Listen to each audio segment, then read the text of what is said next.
halo semuanya, kembali lagi bersama saya Zahratul Jana, mahasiswi Universitas Islam Negeri Sultan Maulana Hasanuddin Banten dari jurusan Komunikasi semester 4. Di sini saya kembali akan menyampaikan tugas learning journal dari mata kuliah penulisan berita dan artikel di learning journal yang ketiga sebenarnya, tapi di sini pertemuan keempat. Untuk pembahasan kali ini atau untuk kegiatan kali ini itu sudah masuk ke presentasi kelompok, dan ini merupakan presentasi pertama dari kelompok pertama yaitu membahas mengenai fungsi, jenis, juga ciri-ciri artikel dan berita di media massa. Mungkin di learning journal sebelumnya juga saya sudah menyampaikan sedikit mengenai definisi, kemudian ciri-ciri dari artikel dan berita. Maka kali itu di sini masuk ke pembahasan inti dari mata kuliah penulisan berita dan artikel.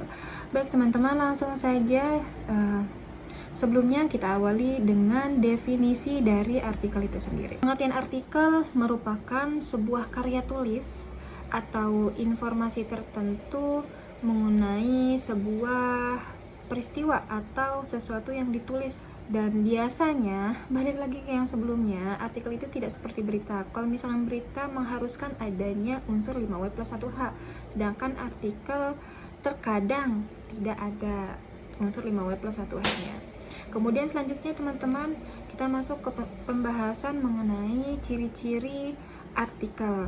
Ciri-ciri artikel di sini itu terdapat 7 poin. Yang pertama, ciri-ciri artikel itu ringkas, padat, dan jelas.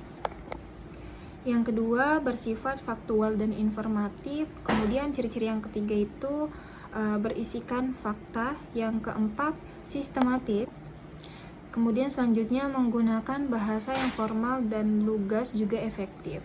Kemudian yang keenam, ciri-ciri artikel itu topiknya harus aktual dan bermanfaat.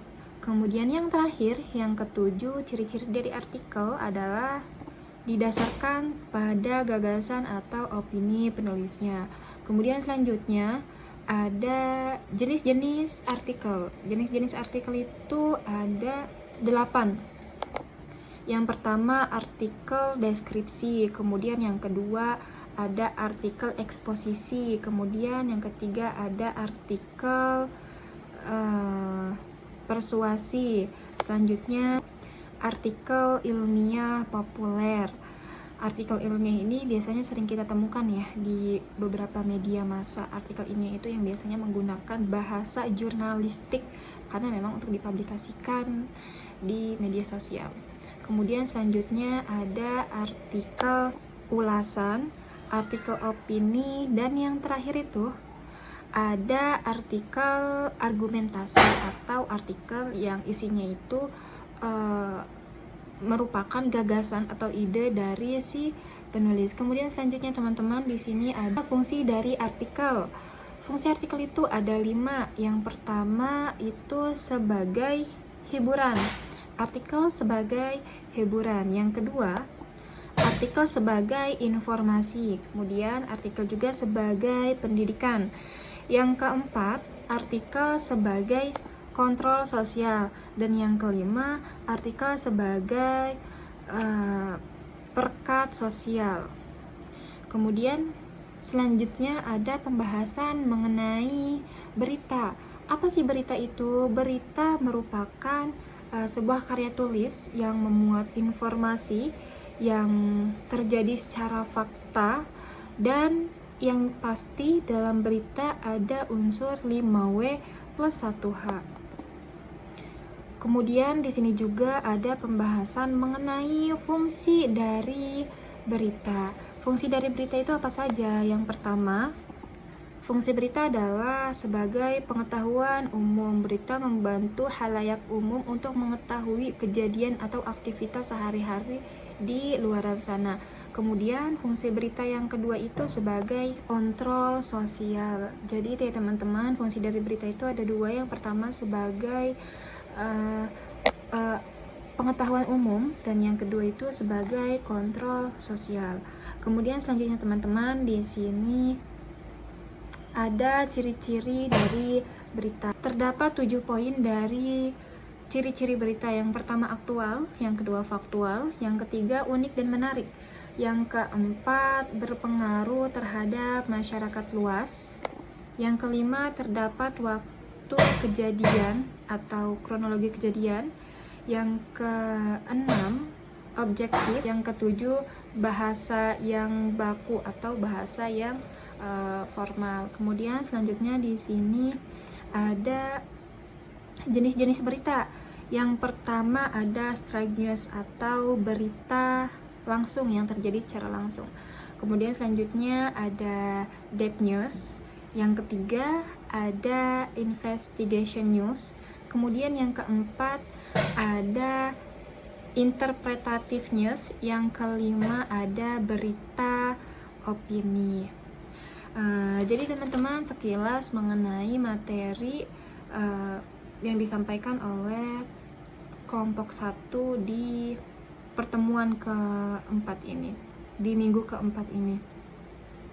Selain itu, Pak Adi juga sedikit ada masukan mengenai materi mengenai masukan untuk presentator ya, sedikit masukan untuk presentator juga buat kami semua mahasiswa mengenai bagaimana cara penulisannya, kemudian bagaimana mencari topik pembahasan yang baik dan benar sesuai tema yang sudah ditentukan.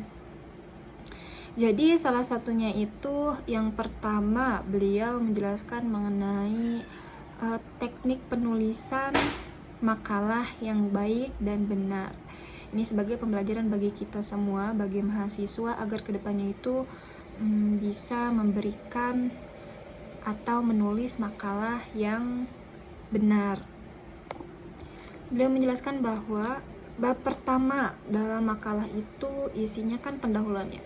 Maka pendahuluan itu harus terdapat minimalnya 6 lembar dan maksimalnya itu 10 lembar kalau misalkan yang beliau sarankan kepada kami. Karena dalam latar belakang masalah itu kan memberikan penjelasan mengenai kenapa kita bisa mengambil rumusan masalah, misalkan tentang yang pertama pengertian artikel, yang kedua jenis-jenis artikel, ketiga fungsi artikel dan berita. Jadi kenapa kita bisa mengambil rumusan masalah tersebut? Ya karena studi kasusnya itu seperti ini gitu. Jadi kita menjelaskannya di latar belakang bagian bab 1. Kemudian di bagian bab 1 juga tidak hanya ada latar belakang rumusan masalah, juga tujuan penulisan, tetapi harus ada sistematika penulisan juga manfaat penulisan. Itu untuk poin-poin yang beliau tambahkan pada presentasi minggu kemarin ya. Dan itu menjadi pembelajaran atau jadi pengetahuan bagi kelompok-kelompok selanjutnya. Kemudian selanjutnya pada bab 3. Bab 3 itu kan berisikan kesimpulan juga saran dari penulis. Kesimpulan itu paragraf atau jumlah paragrafnya itu sesuai dengan jumlah rumusan masalah atau sesuai dengan materi yang kita tulisan di bab 2 di pembahasan. Kemudian bagian penutup juga tidak hanya ada kesimpulan, tetapi harus ada saran dari si penulis. Sarannya itu berupa saran akademis dan saran praktis. Jadi itu ya teman-teman untuk pembahasan di pertemuan ke-3 minggu ke-4 ya. Sekilas pembahasan dari saya, dan saya cukupkan tugas learning journal pada kali ini. Mohon maaf untuk segala kekurangannya. Wassalamualaikum warahmatullahi wabarakatuh.